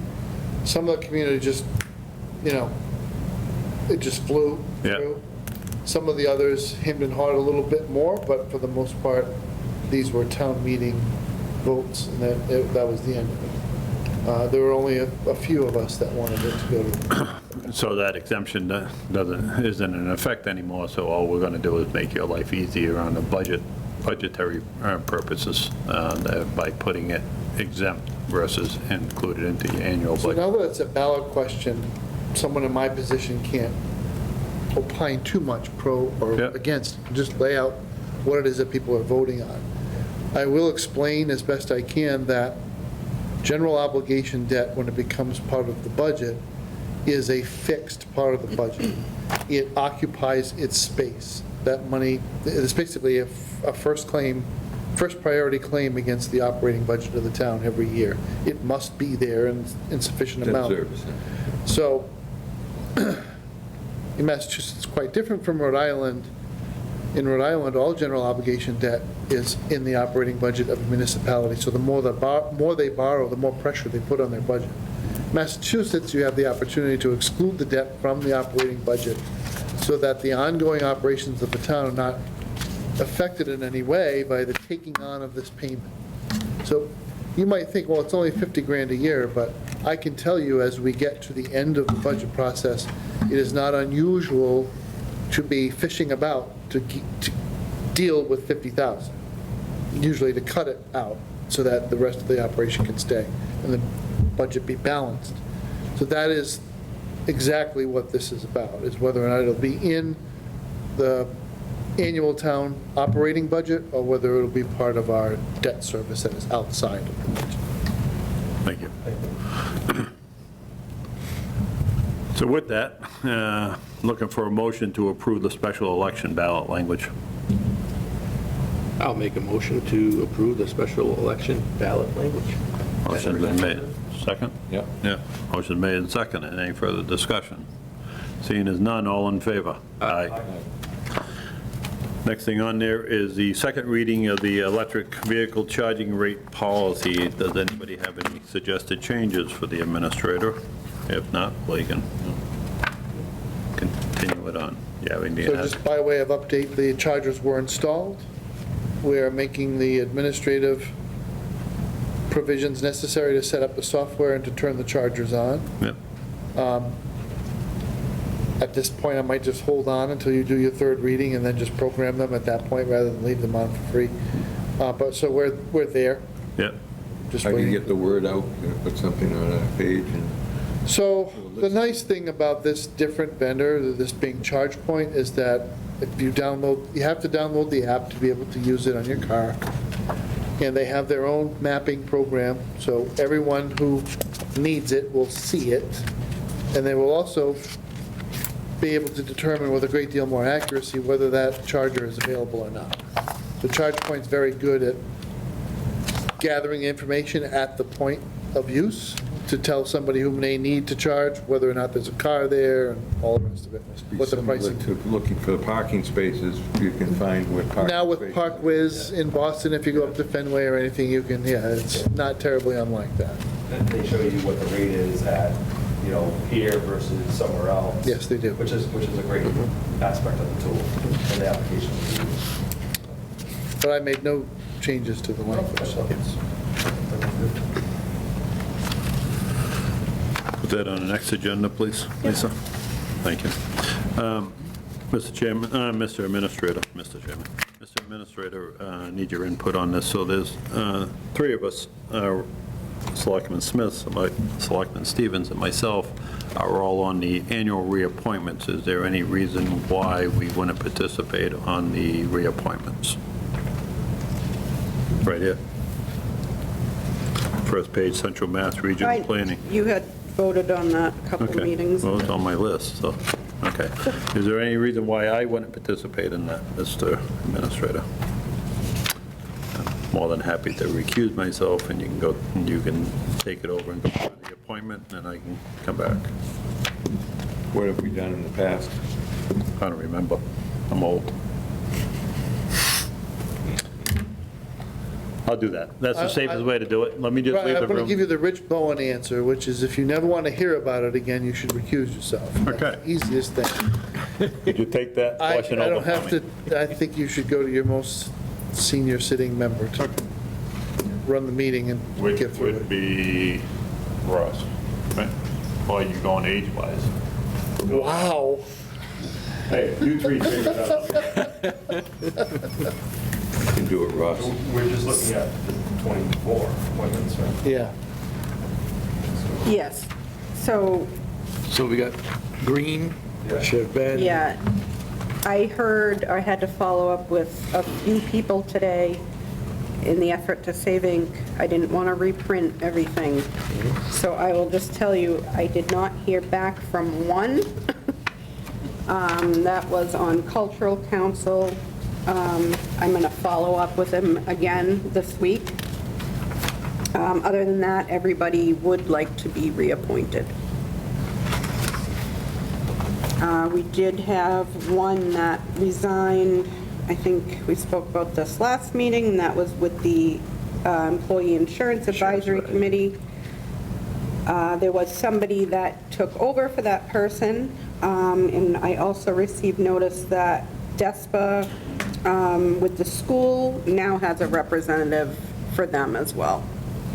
The only two that remain open on that committee are the non-union school employee rep and a cafeteria collective bargaining unit member. I did reach out to Paul and Courtney to kind of advertise that to those employees. I haven't heard back yet. So those two remain vacant still.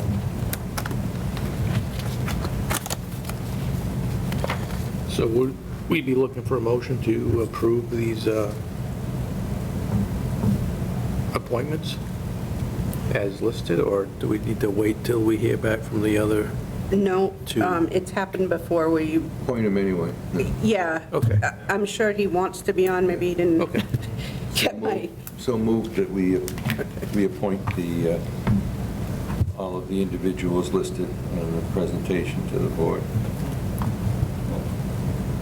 I'll second that. Motion has been made and seconded. We have our chairman back. All those, We got to put the vote. yes, all those in favor? All those in favor? Aye. Aye. Aye. Now you're done. now, I'm back. lift. I'm hiding the rock.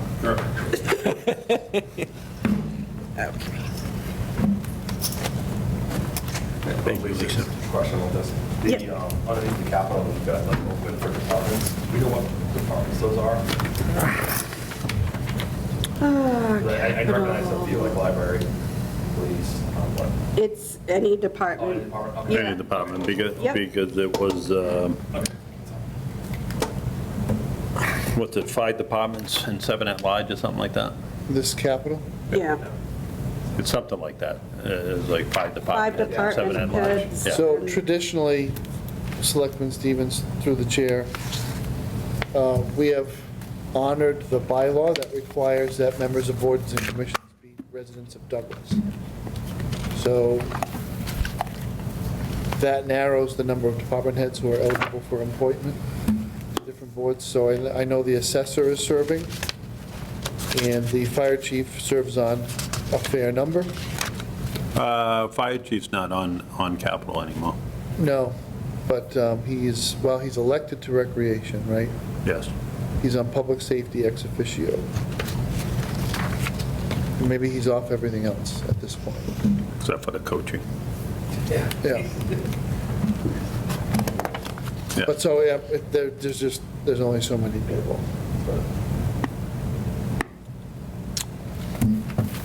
So I think Okay. that leaves, what, the building commissioner?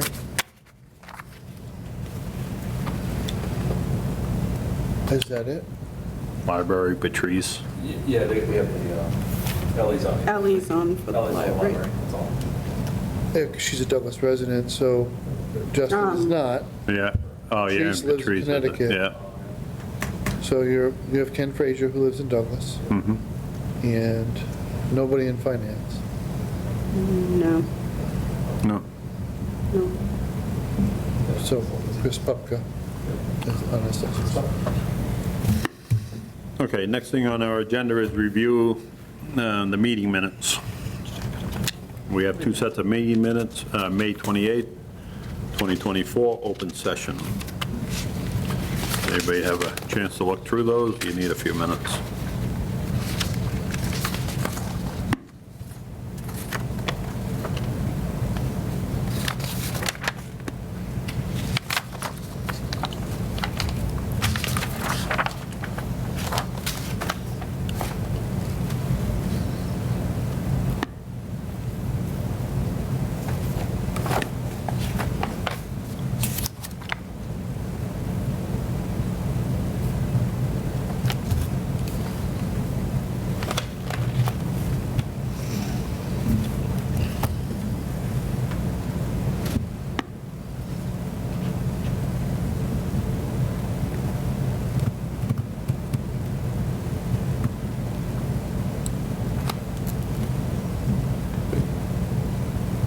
You good?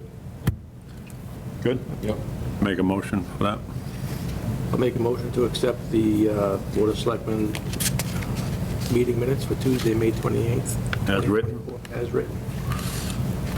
Motion's Second. made and seconded. Any further discussion? Seeing as none, all in favor? Aye. Second set of minutes is June 4th, 2024, open session.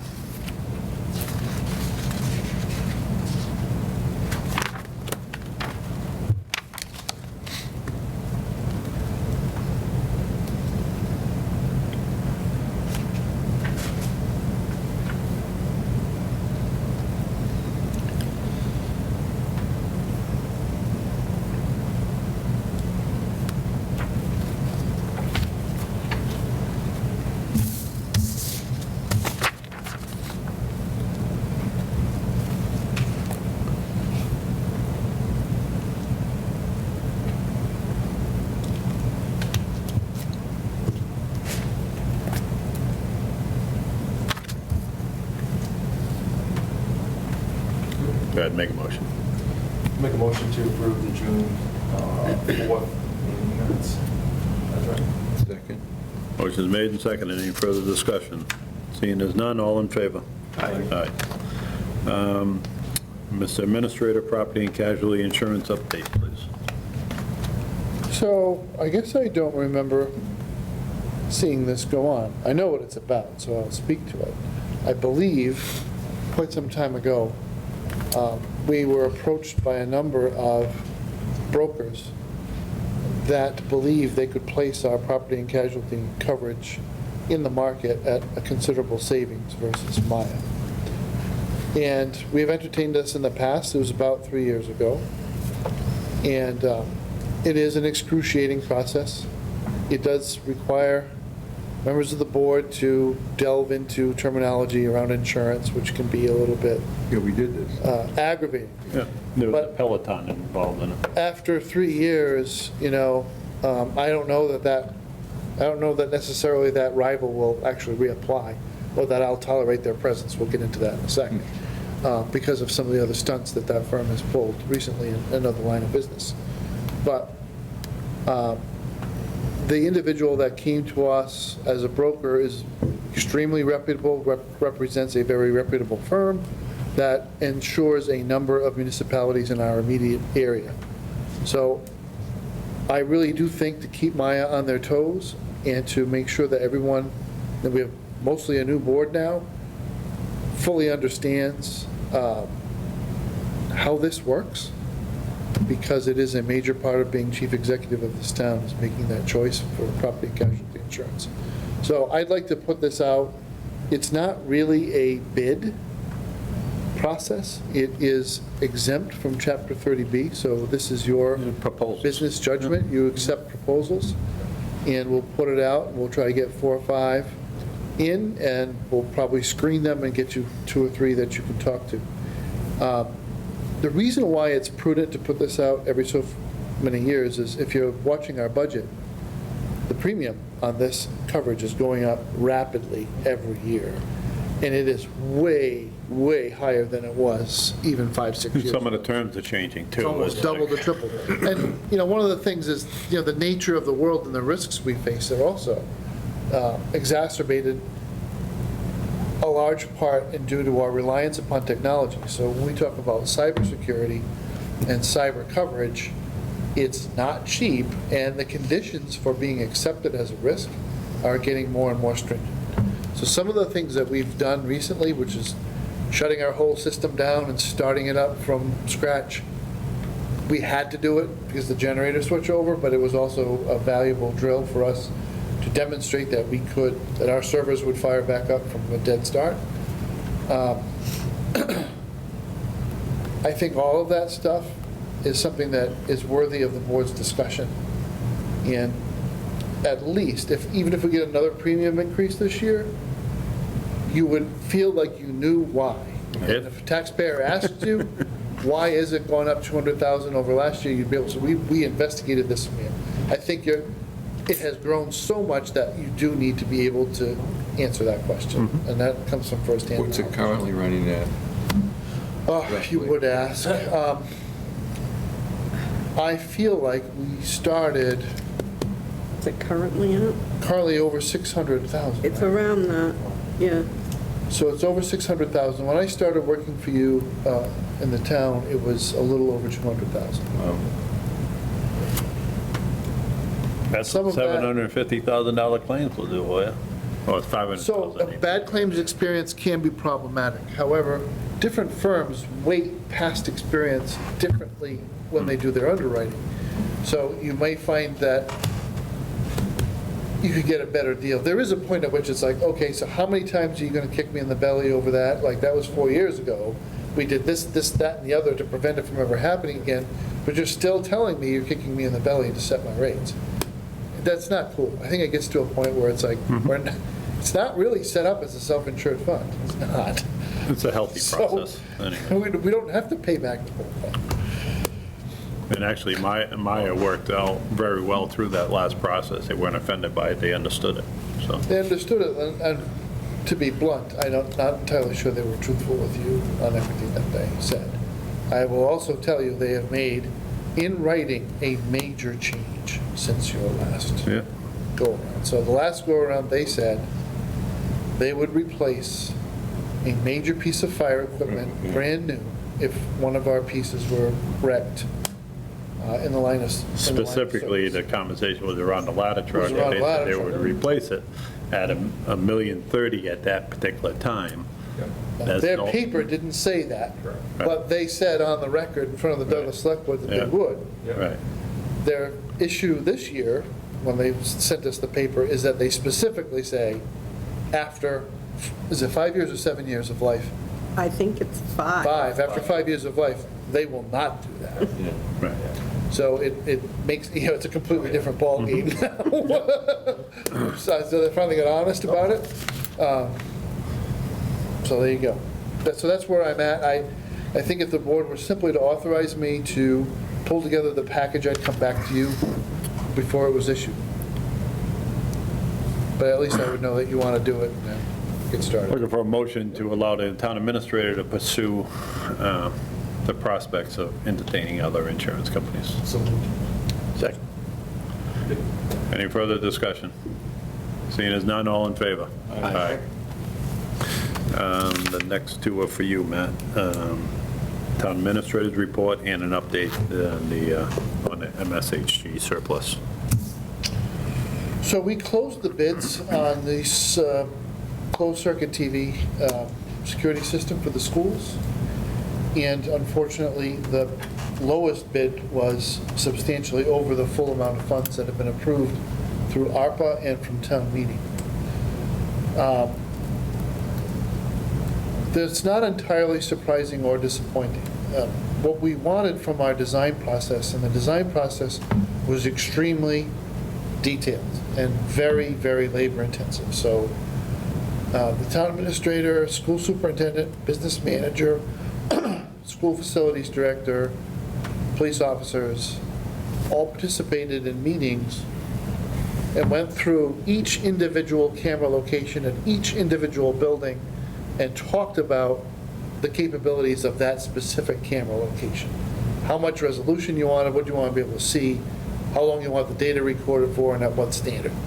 So we felt that the design that we ended up with was very robust and rigorous, and we put it out to market, and it comes back probably $150,000, $160,000 over our budget. So it really is now in the school committee's hands to determine how they want to proceed. In order to protect the town's options, I asked the bidders to bid each building individually so that we could modify the project to eliminate one building so that we would have an amount of money that we could support with the budget we have. The lowest bidder on all 4 buildings was the same bidder, and it was the lowest bidder overall. So no surprise there, right, actually. The only way the math works is to not do one of the schools.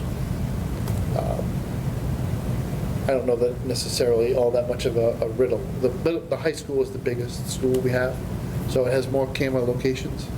So the amount that we will spend to bring the security system online in that school will be high enough so that if it were not done immediately, the other 3 schools could be done. You're really not going to get there. So if you do the high school, you'd have to eliminate 2 of them. But that's the judgment of the school committee. These are their buildings, and they understand what's going on in their buildings, so let them make the choice. I do think that what that means is it's going to go on to capital as soon as November. And if we have resources from free cash or release of the overlay or whatever process we're going to use for funding, that might be the time to approve it. And then that last straggler building could be done over Christmas break, and we would be finished with the whole thing. It's important for people to understand the complexity of this project. It's going to be just shy of $500,000. We're upgrading a lot of the cabling in the building to carry all of the data.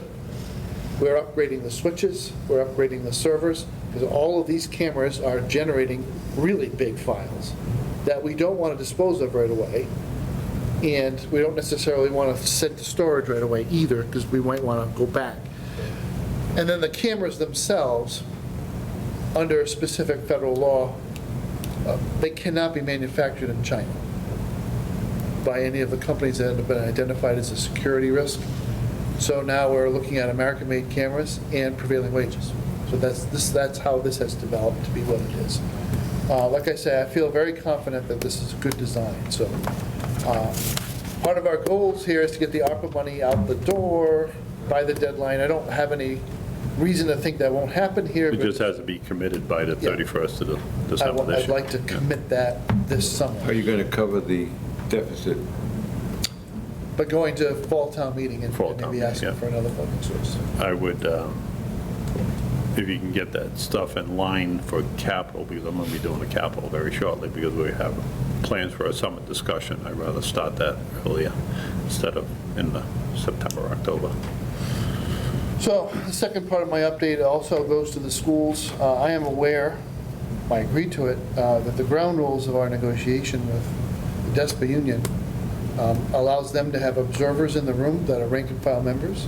And we asked that, well, if that's going to happen, then we want this televised. So these negotiation sessions are televised, and people who are interested can go into the YouTube archive or whatever the schools are using for an archive and see something that they don't often have a chance to see, which is a public body negotiating with a public sector employee union. And for those members of the select board who've sat in on our negotiations on the town side, you'll notice how radically different it is.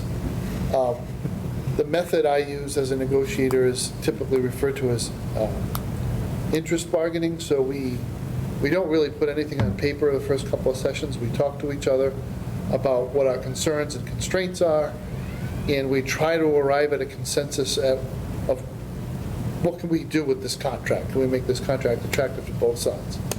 And positional bargaining is a much more old-fashioned and, quite frankly, horribly counterproductive way to do negotiations, because people just throw paper at each other, and they may or may not be articulating all the issues that they care about in a way that the other side fully grasps.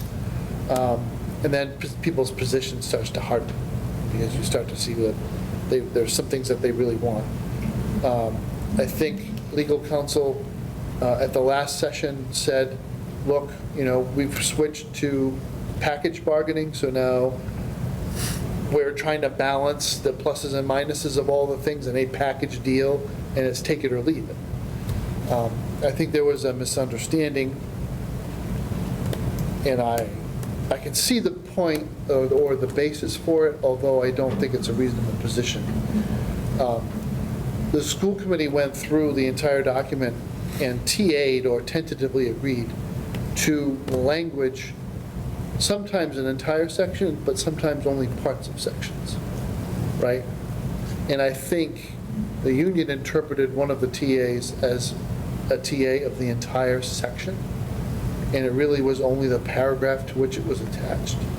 So that the issues that are in the same, they don't even belong in the same section, to be blunt, because it's holidays and transfers somehow ended up in the same numbered section. The school committee agreed to the transfers and how transfers were going to be dealt with, but had a counter on holidays. The union thought that we had agreed to the holidays. I can tell you that's absolutely not true, because it would not have been something that could be sustained financially. So the counter that we came up with included some components of what's called paid time off or floating paid time off that would be used to help people cover short checks on those weeks when they work. I have a different point of view on how this is going. I still think there is a deal to be made here. I actually disagree with some of those that are down in the weeds, specifically on the union side, the business agent, who feels like, we've been all over the place. I actually think we've made a lot of progress, and there has been some honest-to-God good feedback back and forth. In the last meeting, I took it upon myself, though, to make it clear that there were a couple of things to which the answer is simply no. And I think when you're in a negotiation, you have to, at some point, realize I've gotten as far as I can being diplomatic about this, and at this point, the answer is no, we're not going to agree to that. And I think that came as a shock to some. but it shouldn't have, because we feel, again, it's an opinion, that things were brought out that demonstrated significant movement on the district's part. So, we're not going to adjudicate that negotiation here, but since this is being conducted in public, that's, I don't get to say a lot in those meetings, and I choose not to, but I'll say it here. MSG surplus update. So the board was presented with the town of Douglas's request for $1 million. And this is a complicated set of relationships now. I'm going to tell you, I think this group has lost its way. Lost what? Lost its way. And I think have been making some rather cavalier changes to the fundamental underpinnings of the original vision, which was that a bunch of individually rated communities would run their own self-insurance program and only pool risk at a certain level. And it's become blurred now by folks who continuously demonstrate they don't understand the difference between individually rated and the typical group structure, which is where all for one, one for all, where they create a common product, they all buy it, and then they all pay for it and pay the rates, irrespective of how much loss they have as an individual community. When we founded MSHG, we completely and totally and profoundly rejected that. There was no interest on the part of the town of Douglas or the Dudley Charlton School District in cross-subsidizing each other's losses. That was never part of the deal. And widening your risk. Right, so the fact that we are beginning to do things that are undermining the setup have made me very uncomfortable. I recommended to you that you get your money out. I'm still there. The joint purchasing agreement might make it more complicated than simply getting a check for $1 million. I still think it is the simplest and cleanest thing to do. It is the right thing to do because other people's problems are not our problems, and there's no reason why we should pay for them.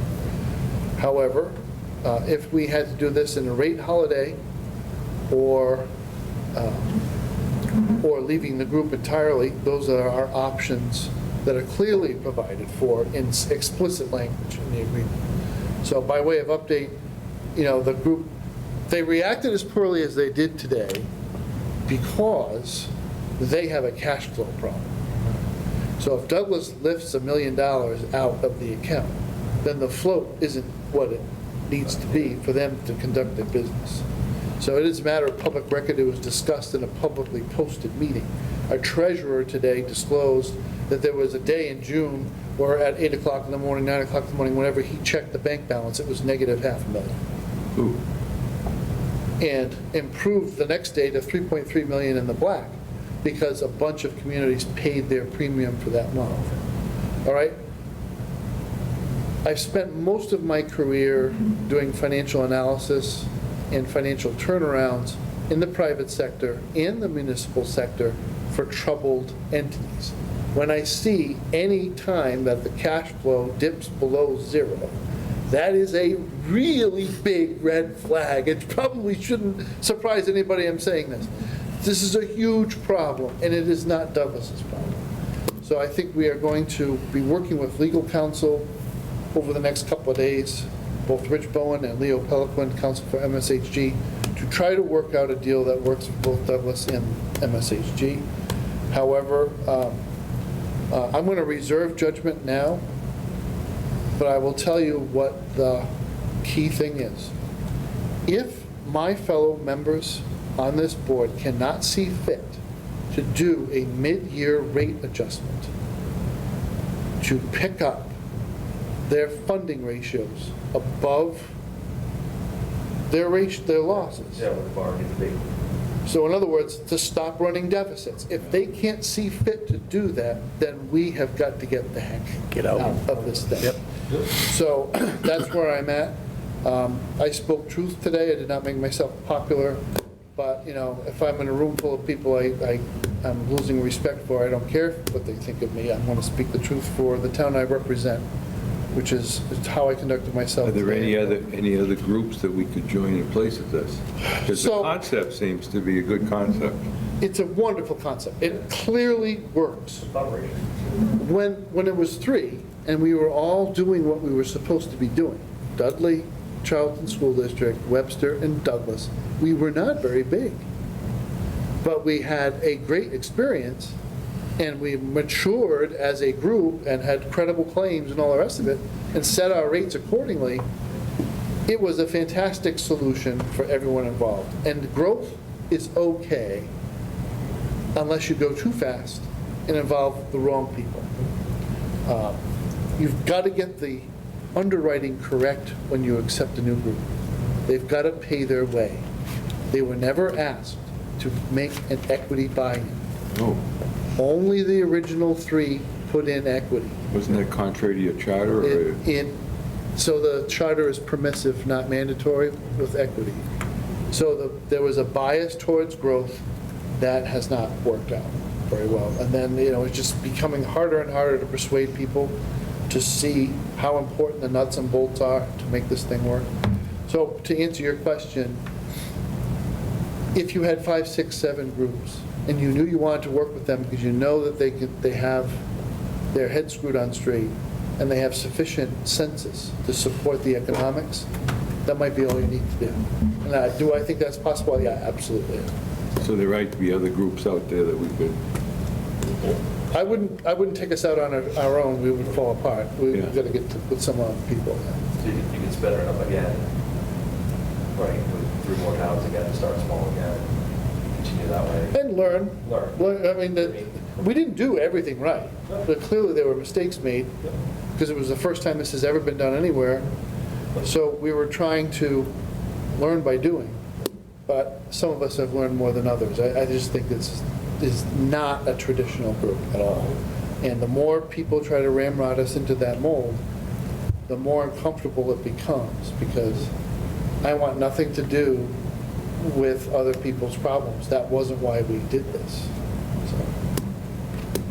So that's your surplus update, so you will definitely get an update on the 2nd of July. As for a couple of quick housekeeping items, the paving, the repaving of Gilboa and North Street, I think came out fantastic. It looks and feels like it's a brand-new road, which is the way it was supposed to. We're rapidly getting to the point where we're going to close out those projects. I think with striping done, we are done. So I'm going to talk to Bob and Eric on Thursday to make sure about that, but I'm 99% sure that, except for some trailing invoices, we are pretty much done. There might be a small punch list for Northeast Maine.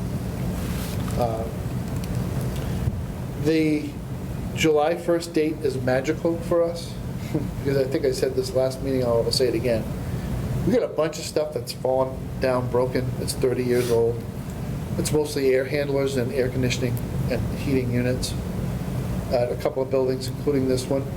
So there'll be a burst of activity, because July 1st releases the funds that were approved by town meeting for use. So I'm accelerating the procurement process. We are using statewide contracts, so I don't have to go through a lengthy bid process in order to get the proper tradespeople in here to do this work very quickly. Because, in some cases, like at the post office, we have a tenant. We do have a leasehold obligation to provide air conditioning.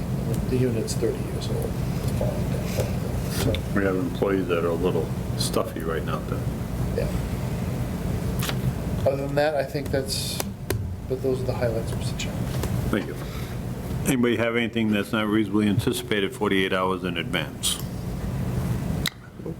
Seeing as none, I would look for a motion to enter into executive session for the interest in real property, Rideout Road. I'll make a motion to enter into executive session for the purpose of interest in real property on Rhinell Road. Then we will reconvene to open session for the sole purpose of adjournment. second. Motion's been made and seconded. Any further discussion? Seeing as none, all in favor? Aye. Aye. We have to, we do the roll call in there, right? Or do we do it out there? You do it out here to go in. Les Stevens, aye. Davis, aye. Fitzpatrick, aye. Smith, aye. I can never remember that part of it.